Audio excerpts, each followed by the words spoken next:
Well, well, well, would you believe it? Here we are again. Here we are again.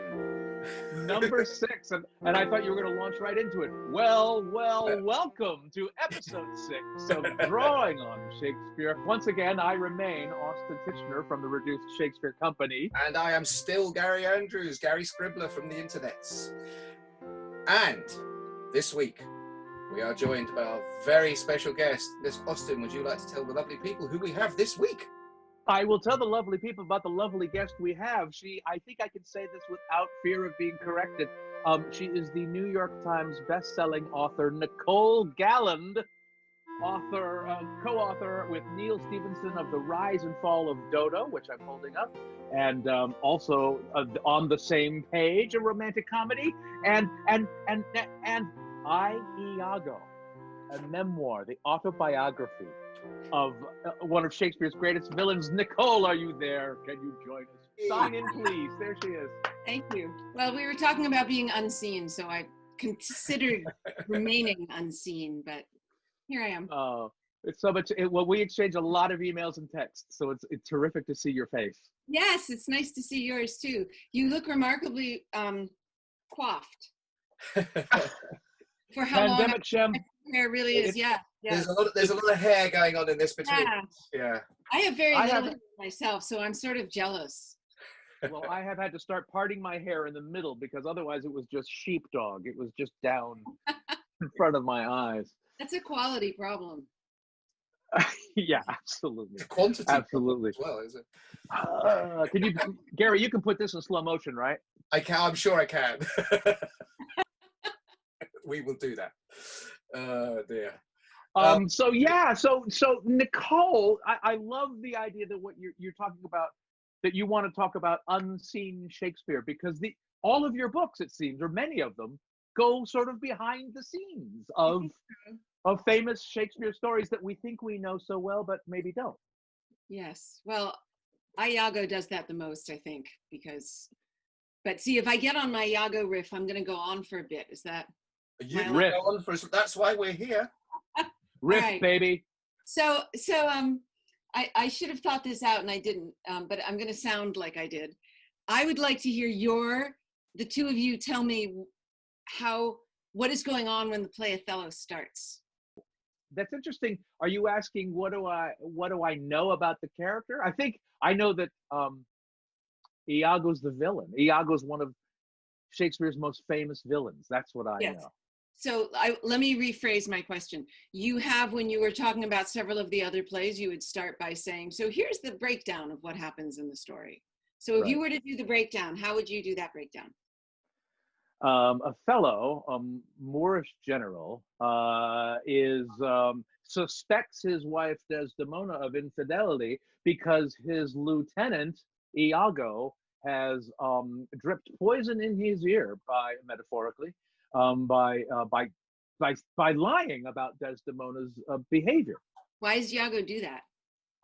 Why does Iago? Because he's jealous of being passed over, I think. Gary, is that right?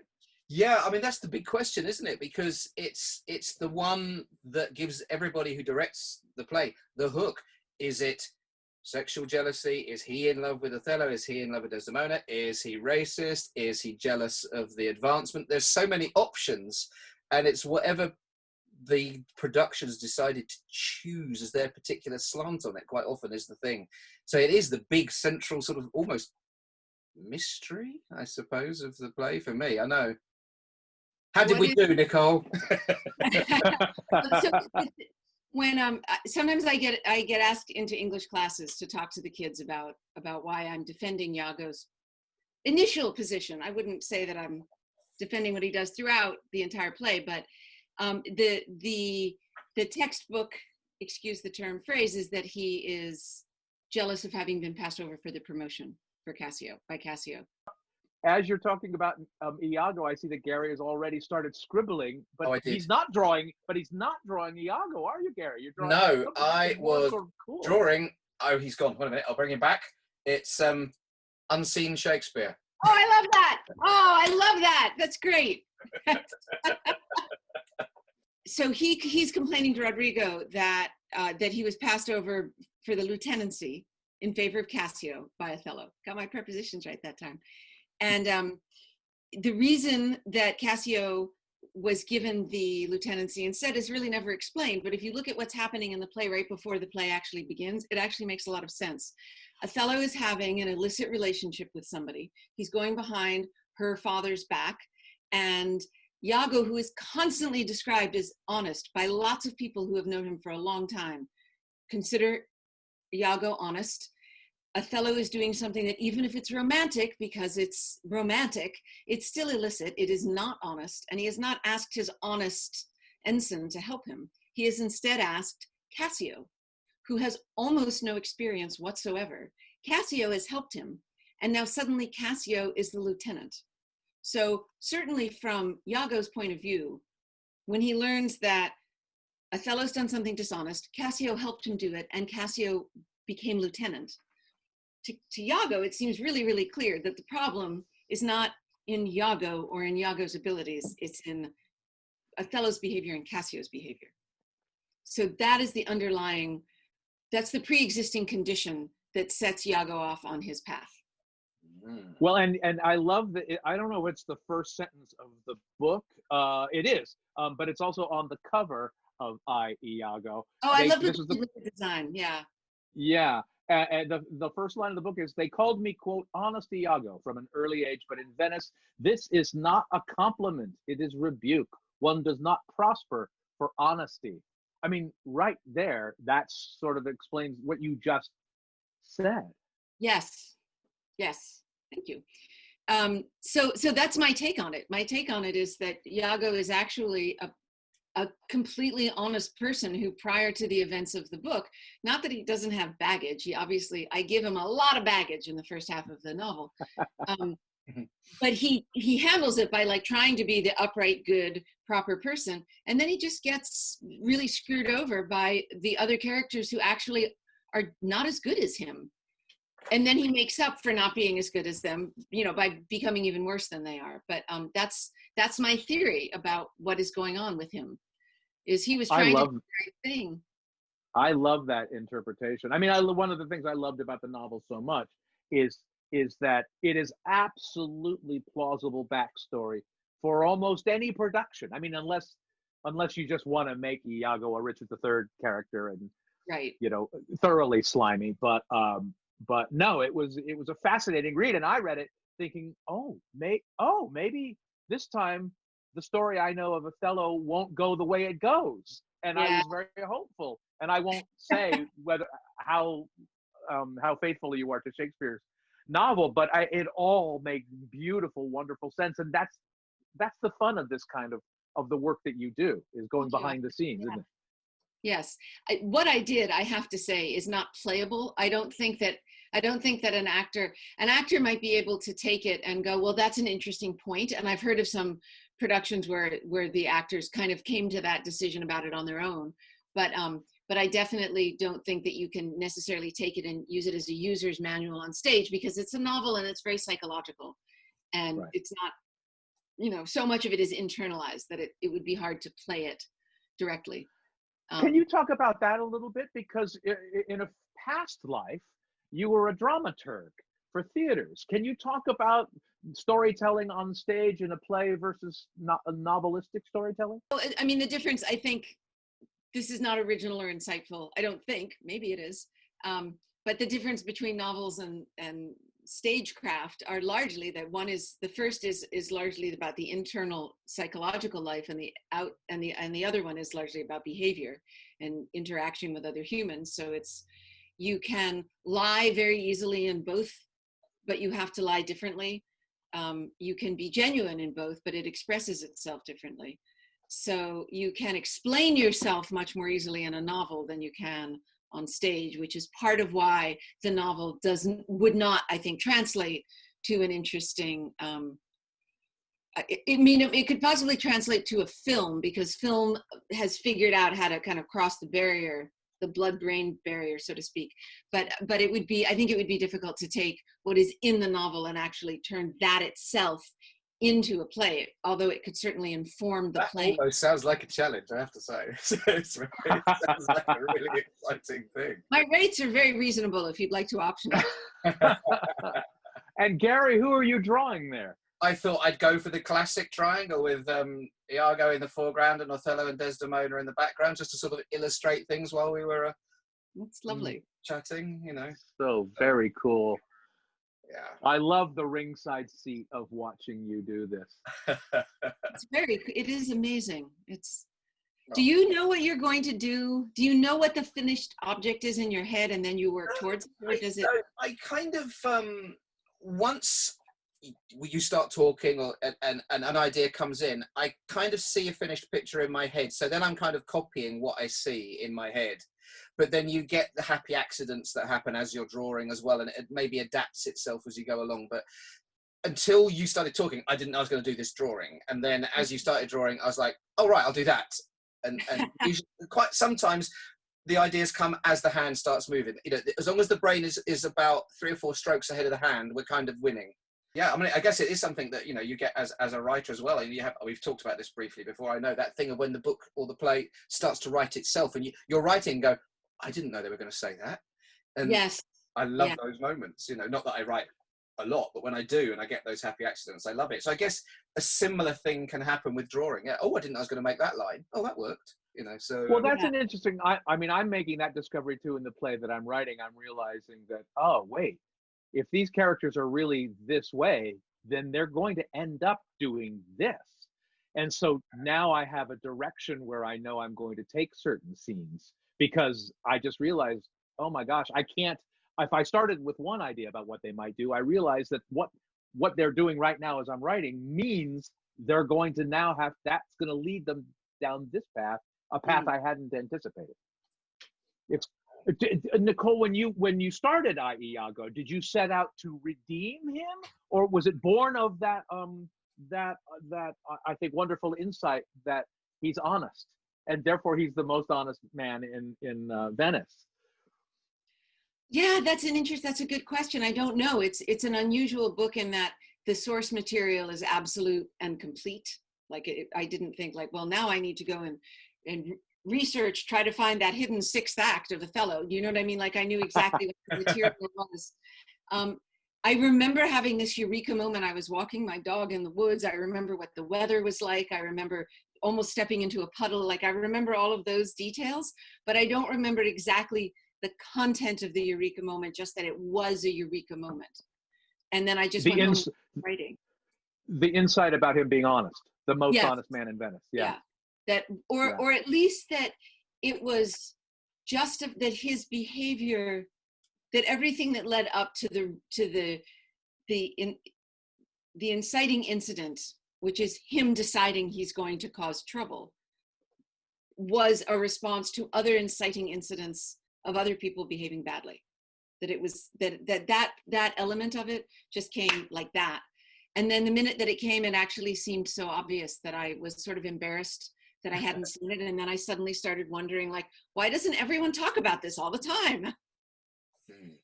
I love it. So now you've got a feeling and an opinion that you just got to put out there in the book. Yeah. Yes. Yeah. Well, you have a background in theater, and you have a vast knowledge of Shakespeare through, I think, performance and acting and directing. Do you draw on Shakespeare a lot in your other novels? Do you find yourself drawn to him? Yeah, Iago was really fun because I didn't have to pretend, really. But, you know, this is Shakespeare. We're just having a Shakespeare experience with this book. And also The Master of the Revels, which is the one that is coming out in February, the sequel to D.O.D.O, is set backstage during the original production of Macbeth. So that allowed me, my history geek self and my Shakespeare geek self just, you know, like went to town the whole time. It was glorious. It was so much fun. But with other ones, I often find myself, my very first novel, The Fool's Tale, is not based on a Shakespeare story, but The Fool in The Fool's Tale is definitely sprang out of the fact that the very first thing I ever loved about Shakespeare when I was a kid were the clowns and the fools, especially the fools. The ones who know they're being funny, the ones who know that they're getting away with naughty things. Yeah. I'm very drawn to that persona in real life as well, often to my detriment. So writing about it made it a little safer. And so my familiarity with the type, I think, came from that. My second novel, this is a spoiler, but very few people read it, so I don't think I'm spoiling it for too many folks. My second novel, the main character is a pants role, but the narrator doesn't let on about that. So, but now I have, so anyone that reads this, having not yet read that book, will know that. But well, then we won't. Then let's not mention the title. We won't mention the title. But there is a fool, a musician / fool character who appears to be a guy and is actually a girl who ends up pretending to be a guy for the same reasons that Shakespeare's pants roles end up having to wear pants. So that definitely, as it was happening, that's when I started to realize, like, oh, I know someone who resembles this novel.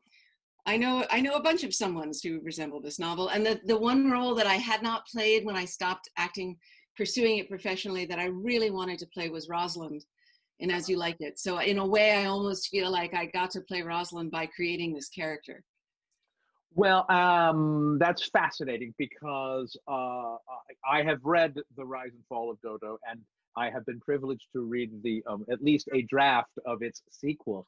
And your two leading ladies seem so drawn from Rosalind's, particularly one. That's lovely. Is that Shakespeare over my shoulder? It is. Oh my God, I can die happy now. Oh, that's very cool. It is indeed. You're tip-tapping away on a laptop, because it was easier to draw. And oh my God, I love that. That's fabulous. He's leaning over, pointing at the screen, saying, "That bit there, do that bit there." I can't fucking believe you're having me talk like that. Because Shakespeare is a character in Master of the Revels, but he's a very he's one of many ways to imagine Shakespeare might have been. I always love it when people dramatize Shakespeare, and there are so many versions of him, many of which I do rather enjoy. And I can't wait to see what you do with him. That's going to be great. He's fairly understated. He is very much the creature that exists to write the plays. Yeah, he seems if I'm remembering correctly in Master of the Revels, he seems far too busy writing and being in his creative mind to bother with the essential world-shattering events that are going on in the main novel. Yeah. Yes. I do love the idea of the you filling in the blanks that Shakespeare has left us or alluded to in a play when he said, "Oh, and this happened and that happened." But anyway, and they go off on it, and you go, I want to know I want to see more of that. Oh, I just remembered. I just twigged on the two things that I think I mentioned in the email to you. One was the battles in Antony and Cleopatra, and everything else. But these like massive naval battles, we just hear about them. Yeah, and they happen between two scenes. So it goes, "Oh, and the ships are coming. There's going to be a huge battle." Change scene. We lost. and you go, okay. Yeah. It's the difference between Hollywood and the Globe. Yeah. Yes. But it's the way that you keep the tension. So I have this little theater company on Martha's Vineyard that was named for us, Shakespeare for the Masses. And we take the plays, my friend Chelsea McCarthy and I, we make them about an hour long. Antony and Cleopatra had to be like an hour and a half. But we took Richard II and both parts of Henry IV and made them an hour and like all three of them together were an hour and a half. So we do it, and there's a narrator, which is usually me, over on the side, and then everybody else, we do it script in hand, and people just change their, wear hats to play different characters. But because we're trying to tell the story in a way that people who are scared of Shakespeare will come in and not be scared of Shakespeare, one of the things that we do is we bring onto the stage the things that often aren't. So Chelsea made these fabulous, I wish I had a photo of them, these fabulous Roman battleships, Mark, Cleo, Oct. and then they would just hit Gosh. each other with the sticks, like with the stick on which the ship was, they would just rap each other with the sticks. I love it. And so it became this like slapstick naval battle on stage. So now I bet that the people in the audience actually have a sense of when the battle happens more clearly than people that would read the script all the way through, because there are these sort of visual, we try to give them visual aids. That's what theater does, is add the images, right? Yes. Otherwise, it's just a radio play. Right. And it's So Shakespeare that, you know, you don't get the stage direction, you don't get the bit where someone said, and then we need to see this, we need to see that. So you've got so many choices about, you know, I've seen productions, you know, straight productions, if you like, where they've added sequences that aren't written, you know, to sort of pad out moments. And I'm, you know, all in favour of that, definitely. I'm sure they probably did it in Shakespeare's time as well, a little action sequence that's, you know, why not? Why not? Right. And if there's no words, then why would anything be written down anyway? It's only written for the actors' lines, so or sound effects, or, you know, yeah, something like that. So the other thing that I mentioned in the email to Gary was the ridiculous section in Winter's Tale where they find out about where the clown and his son reveal the little casket that came with Perdita, and a whole lot of stuff that would make for interesting visuals get reduced to a hyper descriptive paragraph. And every time I've ever seen it or staged it or been involved with the production in any way, they manage to add something visual to it. Yes, like that. Oh, Gary, fun. Gosh, oh. Well, it's funny, and it's funny you talk about Winter's Tale, because Winter's Tale is one of Shakespeare's plays, like one of the few, maybe the only play I enjoy reading more than seeing.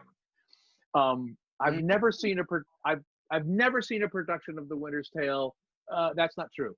I recently saw a production of The Winter's Tale at the Goodman Theater, which went 90% of the way towards convincing me that it's as good a play as everybody thinks it is. But the Hogarth series of novels. Yes. Jeanette Winterson wrote The Gap of Time, and I loved it. I loved it so much, and it made me understand The Winter's Tale in a way I hadn't through either reading it or seeing it. It was a retelling, and it told me, it reminded me of the power of novels as opposed to the stage. You know, it was fabulous. You've written about the Crusades. Why is Shakespeare's King John not as interesting as it could have been, given all that was happening at the time? So there's two answers that leap to mind for me immediately on that. The first one is, I think it is really interesting. I actually love that. Yeah, but I love it. It's got interesting bits, yes, but as a play, it's wildly disappointing. It is wildly disappointing as a play, but the interesting bits work very well. And if, from a modern perspective, where directors put a very, very heavy thumbprint on Shakespeare, for us it was gold because Trump. Chelsea played John and dressed up like Trump, and didn't tell the men in the cast that that's what she was doing. So we rehearsed it all day, and then we do it as a stage reading with a single day of rehearsal. And then she went into the women's dressing room and put on a suit, and she's a redhead, and she did her hair and she made her face orange, and she walked out of the dressing room, and all of the men in the cast went, "Oh, that's what we're doing." All of a sudden, every single moment was perfect. Even the fact that it doesn't really, that the end of it is like lame, you know. So anyway, so one answer to your question is that I actually, if you know what you want to do with it, I think it is really interesting. But the other answer is, presumably he wrote to what he felt would be of interest to his audience at the time, not to what he actually thought was the best material. I mean, it is interesting and sort of weird that the Magna Carta and Robin Hood and the Crusade, well, the Crusades are obliquely mentioned, I think, or implied. They keep talking about why is Richard the Lionheart not around? Because yes, that's true. or why he wasn't around, but he's dead at the beginning of Yeah. it anyway. But you're right, yeah, between the Crusades, the Magna Carta, and if we wanted to go there, Robin Hood, like, why did he not pick the easy? Maybe he considered it low-hanging fruit, and he thought that the other things there were to say were more interesting, or maybe he was using John, because John is an easy target, to make a point about bad governance. So Nicole, you were good enough to guest on my podcast a couple of times, and we were talking about this idea that I'm still sort of fascinated with, that you are an historical novelist, but now you're writing time travel stories, which seems to put you in a different genre, but it seems like it's the exact same skill set. Does that cross your mind, or is that only a marketing thing? Well, I can talk about how an author positions herself, although in my case, I don't think that I'm sort of an outlier, because I've reinvented myself with the help of my publisher multiple times, which normally only happens if you're someone like James Patterson and you just get to write whatever you want.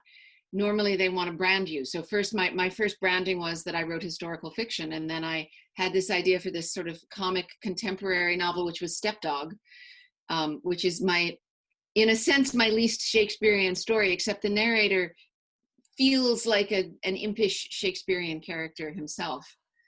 And then Neal said, like, why don't you write this speculative fiction, sci-fi, futuristic thing with me? And HarperCollins once again was like, yep, we can get right on that.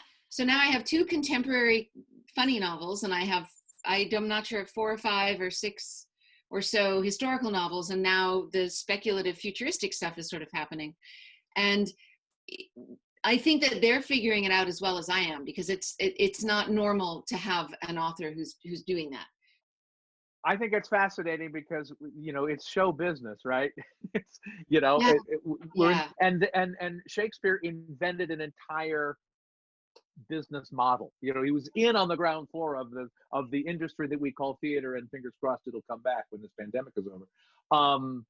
But I mean, it was the same thing for him. I mean, I love the fact that his plays in the folio, probably not his choice, but nonetheless, they're listed as comedies, tragedies, Right. histories. Yes. Shakespeare reinvented himself all the time. So you are Right. drawing on Shakespeare in your artistic and business life as well. I love you for saying that, Austin. Thank you. I didn't mean to be a compliment. I was just trying to draw it all together and just, speak the truth as I do. Thank you. Well, it's validating, though. I mean, it's really validating, because it's also, it's just nice to be reminded that the branding tendency, which is, I understand why it's necessary, but that it is not unto itself innately true. It's just a thing. Right. Yes. Yeah. Well, this is, and that's sort of back to my original point about your skill set. You're still doing the same things. They're just being marketed differently. I liked what was being said there about branding, and about how, Shakespeare, I could just imagine the guys leaning over Shakespeare and saying, oh, you're off brand here on this one. Can you, yes. Yes. And him going, fuck off. Well, that's interesting. Yeah. And that's also interesting too, in that documentary that we know love, Shakespeare in Love. Just, put in a bit with a dog will. That's what people like. Yeah. And I think that's, speaking to your point about fools, Nikki, that it's I think it's one of King John's other failings. There isn't a fool, really. Yeah. There aren't the mechanicals.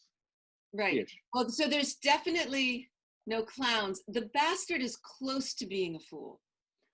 Yes. As is sort of Richard III, which is one of the things I love so much about Richard, is that, yes, he's our leading man and he's a villain, but there's something very puckish about him as well. Yeah. No, absolutely. I think that's why he's so compelling. God, I just love that character. I just enjoy him so much. Lillian Hellman used to write the first draft of a play and then throw it away and then write it again, because she figured that the parts of it that were good enough to really stick, she would remember without too much effort. That's interesting. I kind of feel the same way. Good jokes I will remember. I write down structural things. And Gary, you were talking when we weren't recording, you were talking of Alan Ayckbourn, and Alan Ayckbourn said a thing that I had forgotten I stole from him, but an observation I had, which I've realized, I tend to write like a director and direct like a playwright. And Alan Ayckbourn said something very similar to that, and I think I don't know how this fits in, or even if it does fit in, but Nikki, you are a director as well, and I think Iago was born of some research and work with an actor on that character. That is correct. Yes. Would you like me to share that story? Yeah. If you want, if you feel like sharing, you can do the reduced version. When we were doing this, the Shakespeare for the Masses decided we were going to do Othello, and we asked this one particular actor, Billy Militi, if he would like to play Iago, and he said, "Oh my God, I'd love to play Iago." So when he showed up for rehearsals, he came the night before we did 2 days of rehearsals for that one. That was a heavy hitter. He said, "I haven't had a chance to read the script." And I said, "Well, it's not like we didn't mess around with it like we do with other ones. It's just Othello, but shorter." And he said, "No, I've never read Othello." And I said, "Wait, what? Why? First of all, wait, what? Second of all, why did you say you've always wanted to play Iago if you don't know the play?" And he said, "Well, everyone wants to play Iago. I'm not an idiot, so I realized there must be a reason why. I just don't know what it is."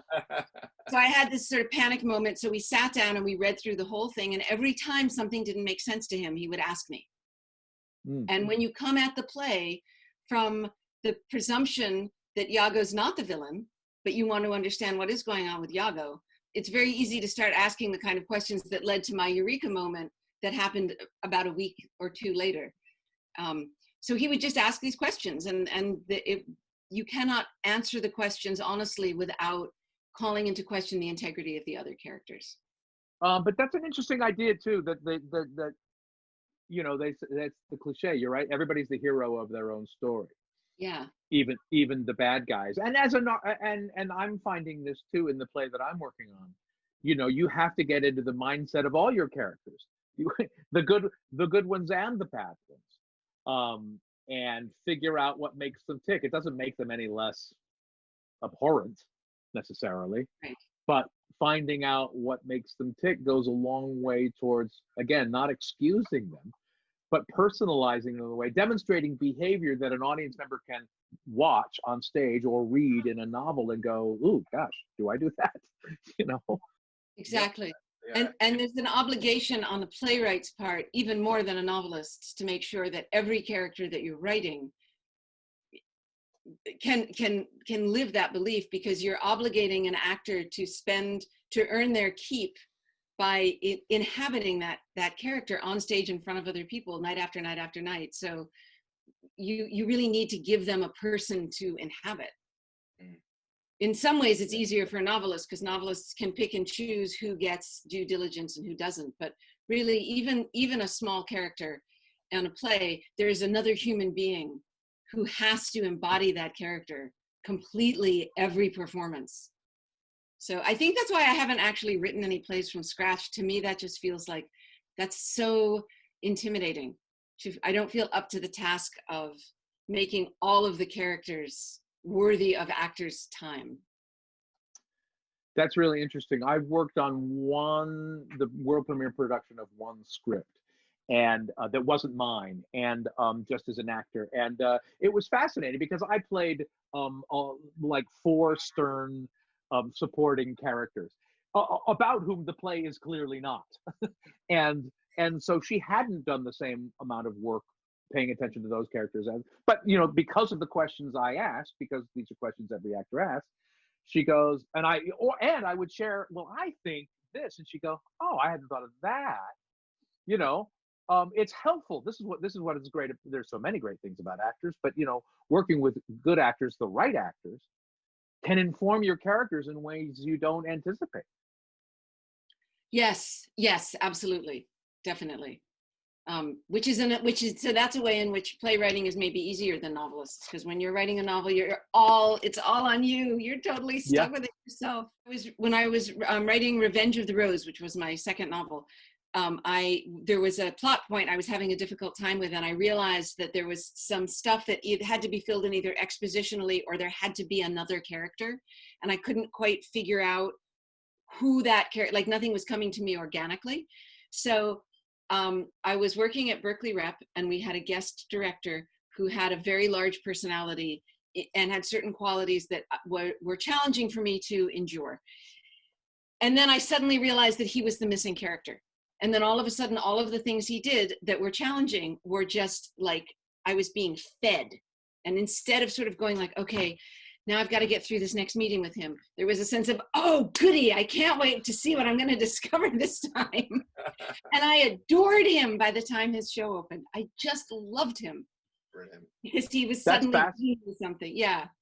That's fascinating. We do the similar thing with the Reduced Shakespeare Company. You know, if we don't know how to write a scene, if I want to take it one way and Reed wants to take it another way, the scene inevitably becomes about the argument we're having about which way to take the scene. That's very Aikido, really. Is it? Yeah. You work with, Okay. you use the, what is the, there's a term, I can't remember the exact term. It's using the opponent's strength against them or whatever. Yes, yes, exactly. You harmonize. You absorb harmonize. it, redirect it. Yeah. Well, Yes. and in comedy, it's just called telling the truth. You know, the truth is we don't know what to do, so let's have a funny fight about that. Exactly. The solution lies, the problem contains the solution. So if the problem is that you're having a fight, the solution is you're having a fight. Nicole Galland, it's been so wonderful that you could join us for this conversation, and so we can call you New York Times bestselling author. But now I feel like we can further brand you, the fool, the foolish, the fool-like Nicole Galland. Thank you, That is an honor. It has been so much fun doing this with you guys. It's really delightful. I feel like I'm part of like a really cool secret club. It's pretty secret. Just look at our figures.